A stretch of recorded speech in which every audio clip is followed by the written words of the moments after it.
여러분, 작년에 자주 가던 김밥 천국에서 김밥 한 줄이 3,000원이었습니다. 그런데 올해 가보니까 3,500원이 됐습니다. 500원이나 올랐죠. 치킨도 작년엔 18,000원이었는데 지금은 24,000원입니다. 6,000원이나 오른 겁니다. 편의점에서 컵라면 하나 사려고 하는데 1,500원이나 합니다. 불과 몇 년 전만 해도 900원이었는데 말이죠. 대체 왜 이런 걸까요? 왜 모든 물건 값이 계속 오르는 걸까요? 많은 사람들이 이렇게 말합니다. 기업들이 욕심이 많아서 그래. 치킨집 사장님이 돈을 더 벌려고 가격을 올리는 거야. 그런데 진짜 이유는 따로 있습니다. 바로 인플레이션 때문입니다. 인플레이션이라는 단어 들어보셨나요? 어려운 말 같지만 사실은 간단합니다.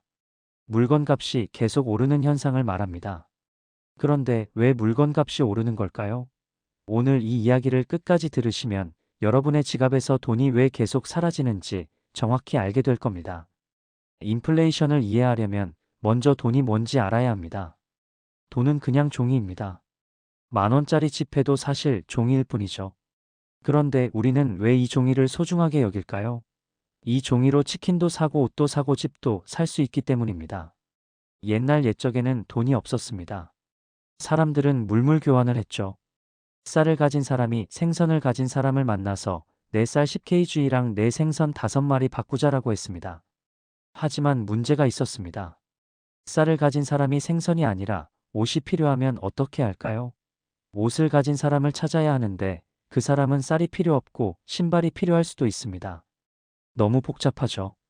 그래서 사람들이 생각했습니다. 모두가 가치를 인정하는 뭔가가 있으면 좋겠다.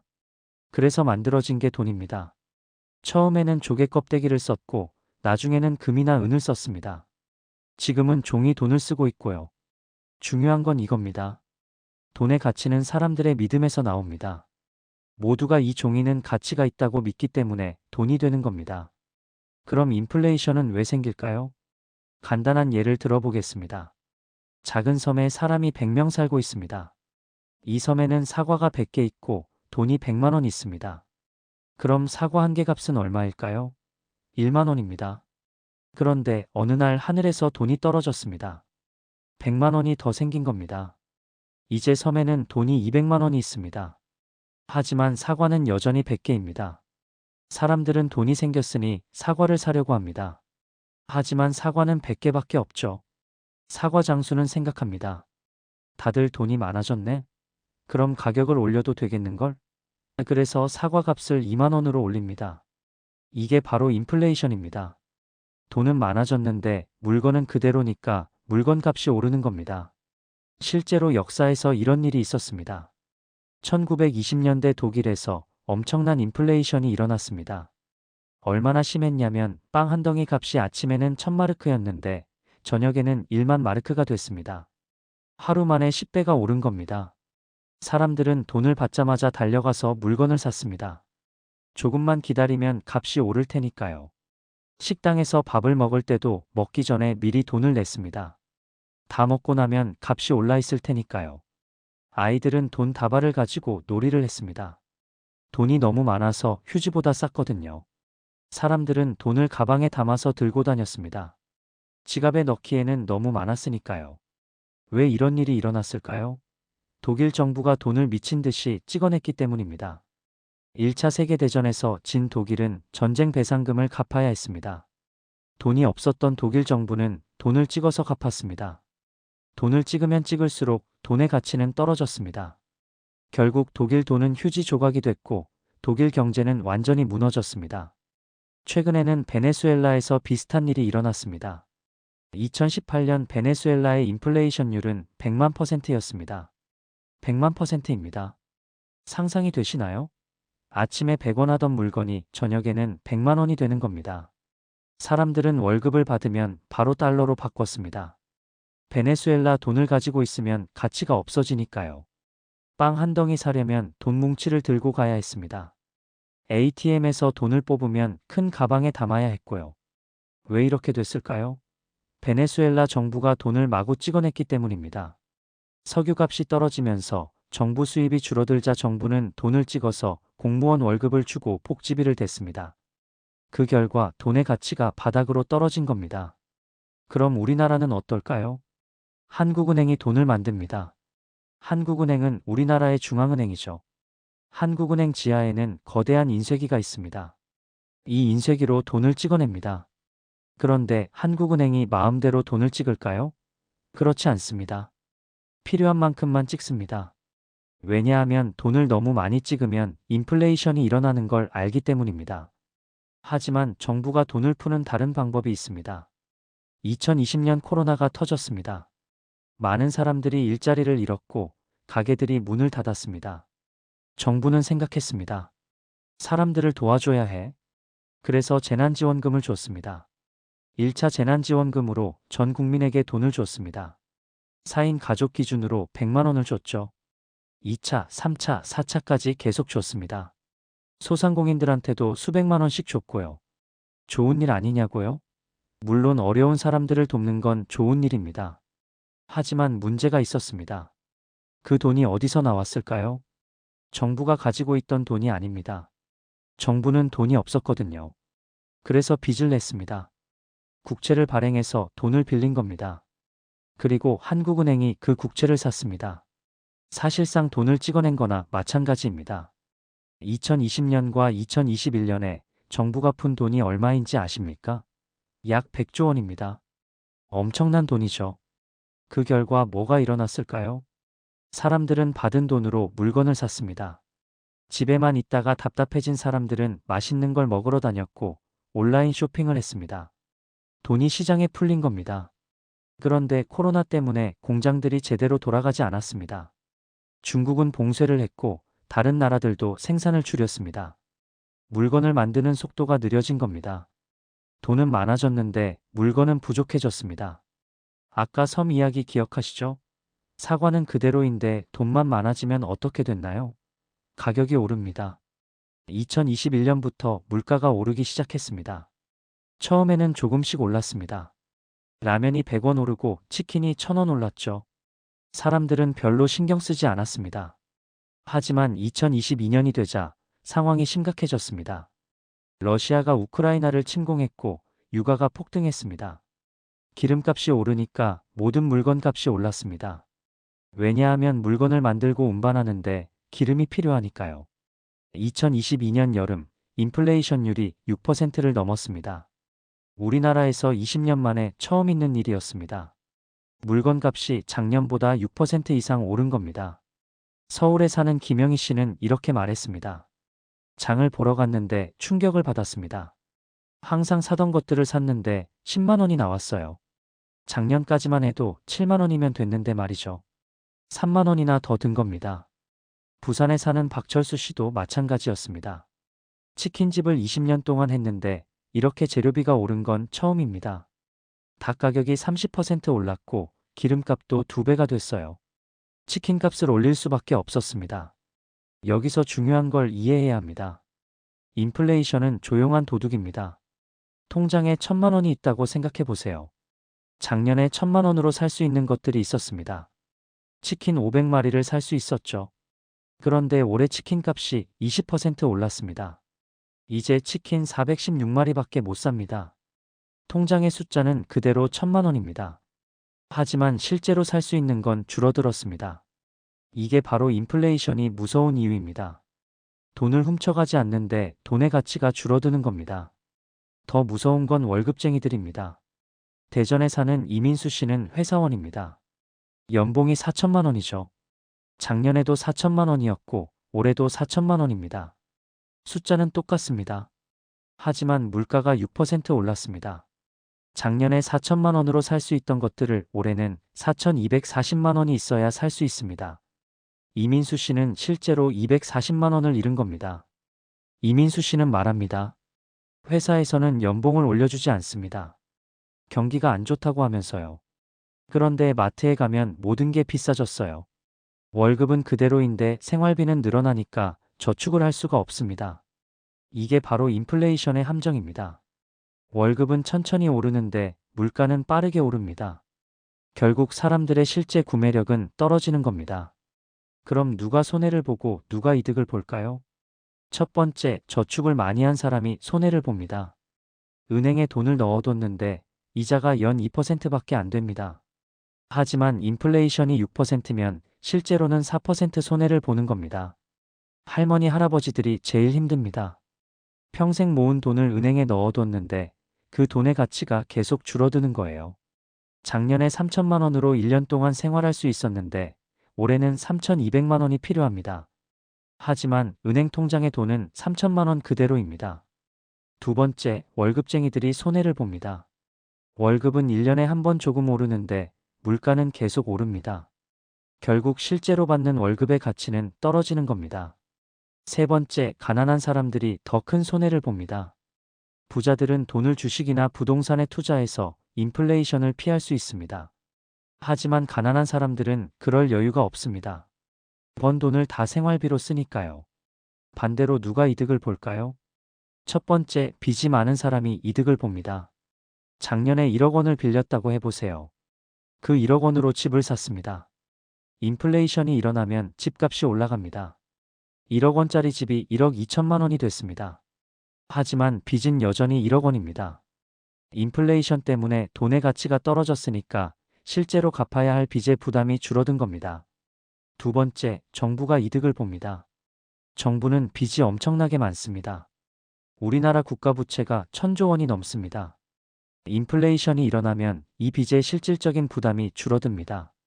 세 번째, 부동산이나 주식을 가진 사람이 이득을 봅니다.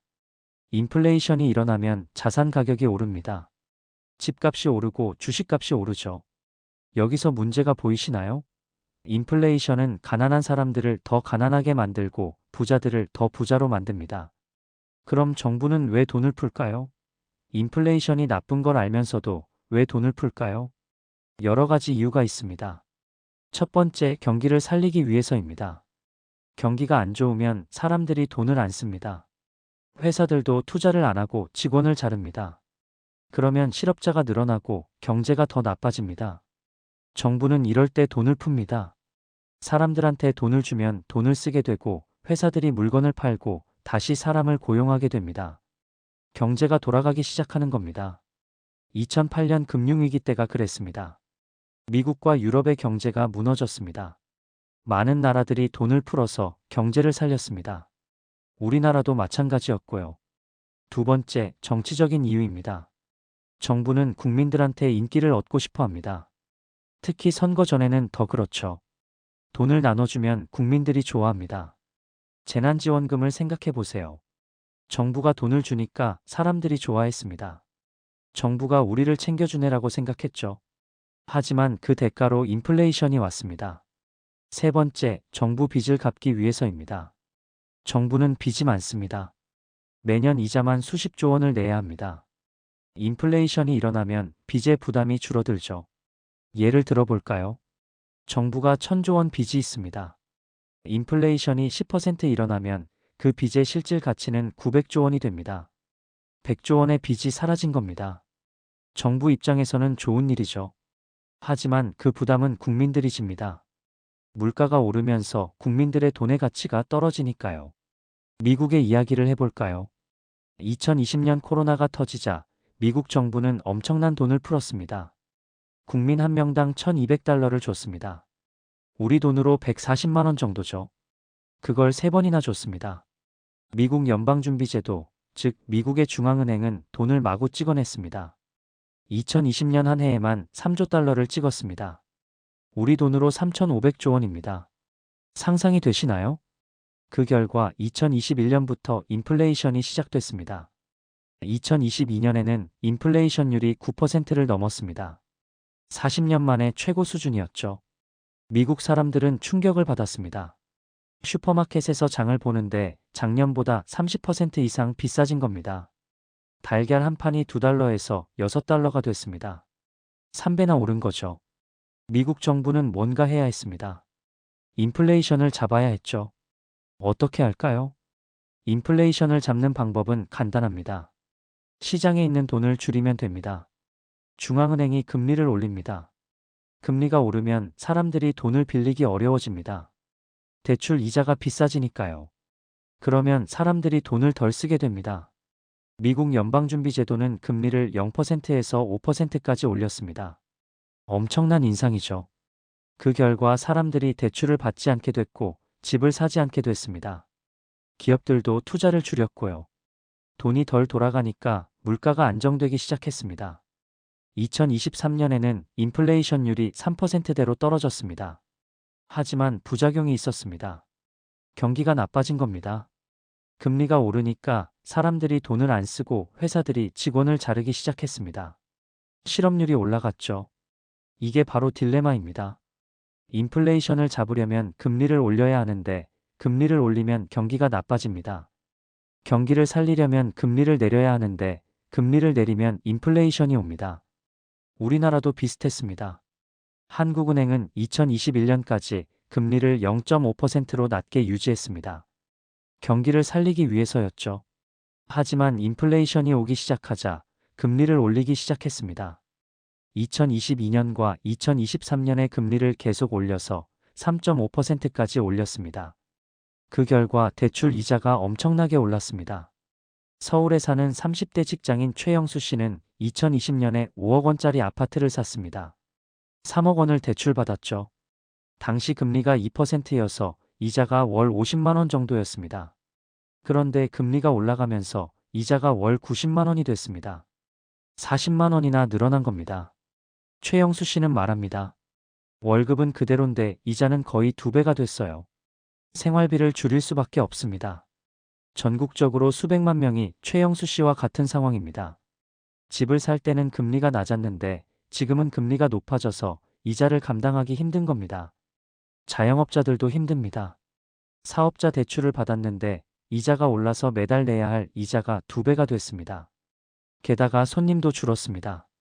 사람들이 금리가 높으니까 돈을 아껴 쓰기 시작했거든요. 부산에서 치킨집을 하는 김 사장님은 이렇게 말합니다. 이자는 오르고 손님은 줄고 재료비는 오르고 삼중고입니다. 버티기 힘들어요. 실제로 2023년에 폐업한 자영업자가 100만 명이 넘습니다. 금리 인상과 경기 침체 때문이죠. 그럼 우리는 어떻게 해야 할까요? 첫 번째, 인플레이션을 이해해야 합니다. 돈을 그냥 은행에 넣어두면 가치가 떨어진다는 걸 알아야 합니다. 인플레이션이 3%인데 이자가 2%면 실제로는 1% 손해를 보는 겁니다. 두 번째, 자산을 다양하게 가져야 합니다. 돈만 가지고 있으면 안 됩니다. 주식, 부동산, 금 같은 자산에도 투자해야 합니다. 인플레이션이 오면 이런 자산의 가격도 오르니까요. 세 번째, 빚을 조심해야 합니다. 금리가 낮을 때 많이 빌리면 나중에 금리가 오를 때 큰 문제가 생깁니다. 감당할 수 있는 만큼만 빌려야 합니다. 네 번째, 소비를 현명하게 해야 합니다. 인플레이션이 심할 때는 꼭 필요한 것만 사야 합니다. 충동 구매를 하면 나중에 후회합니다. 다섯 번째, 수입을 늘려야 합니다. 월급만으로는 부족합니다. 부업을 하거나 투자를 해서 추가 수입을 만들어야 합니다. 역사를 보면 인플레이션은 계속 반복됩니다. 1970년대 오일 쇼크 때도 인플레이션이 심했습니다. 석유값이 4배나 오르면서 모든 물건 값이 올랐죠. 우리나라의 인플레이션율이 20%를 넘었습니다. 1997년 외환위기 때도 인플레이션이 왔습니다. 환율이 폭등하면서 수입 물가가 올랐고 그게 전체 물가로 퍼졌습니다. 2008년 금융위기 후에도 각국 정부가 돈을 풀면서 인플레이션이 왔습니다. 그리고 2020년 코로나 이후에도 똑같은 일이 반복됐습니다. 패턴이 보이시나요? 위기가 오면 정부가 돈을 풉니다. 그러면 인플레이션이 옵니다. 그걸 잡으려고 금리를 올립니다. 그러면 경기가 나빠집니다. 그리고 다시 돈을 풉니다. 이 사이클이 계속 반복되는 겁니다. 노벨 경제학상을 받은 밀턴 프리드먼이라는 경제학자가 이런 말을 했습니다. 인플레이션은 언제 어디서나 화폐적 현상이다. 무슨 뜻일까요? 인플레이션은 항상 돈을 너무 많이 찍어내서 생긴다는 겁니다.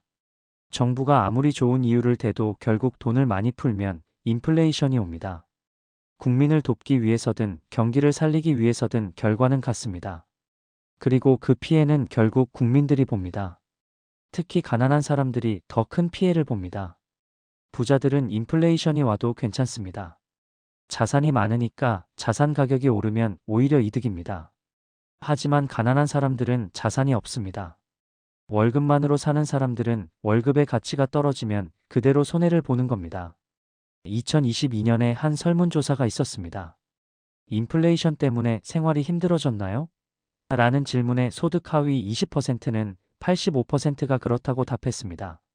반면 소득 상위 20%는 40%만 그렇다고 답했습니다. 같은 인플레이션인데 체감하는 고통이 완전히 다른 겁니다. 미래는 어떻게 될까요? 전문가들은 앞으로도 인플레이션이 계속될 거라고 말합니다. 왜냐하면 정부가 계속 돈을 풀 수밖에 없기 때문입니다. 정부 빚은 계속 늘어나고 있습니다. 복지 비용도 계속 늘어나고 있습니다. 노인 인구가 늘어나면서 연금과 의료비가 폭발적으로 늘어날 겁니다. 정부는 이 돈을 어떻게 마련할까요? 세금을 더 거둘 수도 있지만 국민들이 싫어합니다. 그럼 남은 방법은 뭘까요? 돈을 찍어내는 겁니다. 돈을 찍어내면 당장은 문제가 해결된 것처럼 보입니다. 하지만 결국 인플레이션으로 돌아옵니다. 그리고 그 부담은 국민들이 지게 됩니다. 일본이 좋은 예입니다. 일본 정부의 빚이 GDP의 250%를 넘습니다. 세계에서 가장 빚이 많은 나라죠. 일본 중앙은행은 계속 돈을 찍어서 정부 빚을 사고 있습니다. 지금까지는 일본에 인플레이션이 없었습니다. 오히려 디플레이션, 즉 물가가 내려가는 현상이 있었죠. 하지만 2022년부터 일본에도 인플레이션이 오기 시작했습니다. 30년 동안 물가가 안정적이었던 일본 사람들은 충격을 받았습니다. 이제 우리도 인플레이션을 경험하는구나 라고 생각했죠. 우리나라는 어떨까요? 한국의 국가 부채도 계속 늘어나고 있습니다. 2010년에는 400조 원이었는데 2024년에는 1100조 원이 넘습니다. 14년 만에 거의 3배가 된 겁니다. 앞으로 더 늘어날 겁니다. 저출산 고령화 때문에 일하는 사람은 줄고 연금 받는 사람은 늘어납니다. 정부가 이 돈을 어떻게 마련할까요? 결국 돈을 찍어낼 가능성이 높습니다. 그러면 인플레이션이 옵니다. 우리의 돈의 가치가 계속 떨어지는 겁니다. 그럼 우리는 어떻게 대비해야 할까요? 첫 번째, 공부해야 합니다. 경제에 대해서 알아야 합니다. 인플레이션이 뭔지 금리가 뭔지 알아야 대비할 수 있습니다. 두 번째, 투자해야 합니다.